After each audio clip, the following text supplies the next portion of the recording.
பாரதியை பற்றி பாரதிதாசன் சொல்வார், தமிழின் உயிர்நிகர் தமிழ் நிலை தாழ்ந்ததால் இமை திறவாமல் இருந்த நிலையில் தமிழகம் தமிழுக்கு தகும் உயர்வளிக்கும் தலைவனை எண்ணி தவம் கிடைக்கையில் இலகு பாரதி புலவன் தோன்றினான் என்று சொல்லுவான்.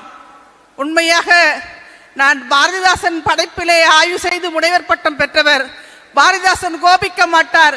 இப்படி சொல்கிறேன், தமிழின் உயிர்நிகர் தமிழ் தாழ்ந்ததால் இமை திறவாமல் இருந்த நிலையில் தமிழகம் தகும் உயர்வளிக்கும் தலைவனை எண்ணி தவம் கிடைக்கையில் இலகு பாரதி தமிழ் மறவன் சீமான் தோன்றினான்.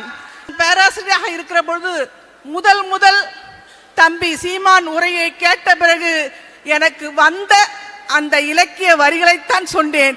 உண்மை, இது புகழ்ச்சி இல்லை.